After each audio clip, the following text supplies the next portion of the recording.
নমস্কার বন্ধুরা, আমি সুমিত কুমার দাস। আশা করি তোমরা সবাই ভালো আছো। তো বন্ধুরা, আজকে আমরা আলোচনা করব মাধ্যমিকের প্রথম অধ্যায় ভূগোল বিষয়ের কিছু গুরুত্বপূর্ণ এমসিকিউ প্রশ্ন নিয়ে, যেগুলো তোমাদের সামনে পরীক্ষার জন্য খুবই গুরুত্বপূর্ণ। তো বন্ধুরা, চলো আর দেরি না করে ভিডিওটি দেখে নেওয়া যাক। প্রথম প্রশ্ন, ভারতের বৃহত্তম হিমবাহ হলো? উত্তরটি হচ্ছে সিয়াচেন। পরের প্রশ্ন, যেসব নদী মূল নদীতে এসে পড়ে তাদের বলে? উত্তরটি হচ্ছে উপনদী। পরের প্রশ্ন, এশিয়ার দীর্ঘতম নদী হলো? উত্তরটি হচ্ছে ইয়াংসিকিয়াং। পরের প্রশ্ন, স্কাই রিভার হলো? উত্তরটি হচ্ছে ব্রহ্মপুত্র নদী। পরের প্রশ্ন, পৃথিবীর গভীরতম ক্যানিয়ন হলো? উত্তরটি হচ্ছে এল ক্যানন দ্য কলকা।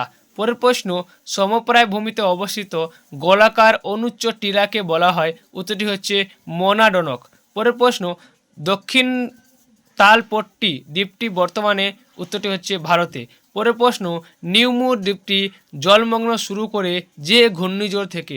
উত্তরটি হচ্ছে ভোলা ঘূর্ণিঝড় থেকে। পরের প্রশ্ন, পৃথিবীর দীর্ঘতম নদী হলো?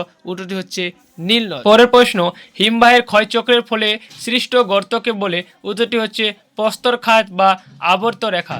পরের প্রশ্ন, বহির্জাত প্রক্রিয়াকে সামগ্রিকভাবে ঘটে? উত্তরটি হচ্ছে পর্যায়ন। পরের প্রশ্ন, শুষ্ক অঞ্চলে কোমল শিলার উপর গঠিত নদী উপত্যকা যে নামে পরিচিত? উত্তরটি হচ্ছে ক্যানিয়ন। পরের প্রশ্ন, পৃথিবীর বৃহত্তম ক্যানিয়ন হলো? উত্তরটি হচ্ছে গ্র্যান্ড ক্যানিয়ন। পরের প্রশ্ন, প্লাবনভূমি বদ্বীপ সৃষ্টি হয় কোন প্রক্রিয়ায়? উত্তরটি হচ্ছে আরোহণ প্রক্রিয়ায়। পরের প্রশ্ন, পৃথিবীর গভীরতম গিরিখাত হলো? উত্তরটি হচ্ছে কালীগণ্ডক নদীর গিরিখাত। পরের প্রশ্ন, ইংরেজি আই আকৃতির নদী উপত্যকাকে বলে? উত্তরটি হচ্ছে গিরিখাত। পরের প্রশ্ন, যে প্রক্রিয়ায় ভূমিরূপের উচ্চতা বৃদ্ধি ঘটে? উত্তরটি হচ্ছে আরোহণ।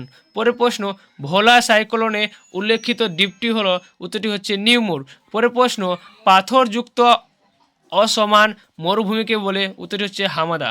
পরের প্রশ্ন, কঠিন শিলাযুক্ত অঞ্চলে কম ঢালযুক্ত ছোট ছোট জলপ্রপাতকে বলে? উত্তরটি হচ্ছে র্যাপিড। তো বন্ধুরা, ভিডিওটি যদি ভালো লেগে থাকে তাহলে অবশ্যই লাইক করে দিন এবং আমার পরবর্তী ভিডিও দেখার জন্য চ্যানেলটিকে সাবস্ক্রাইব করুন। ধন্যবাদ।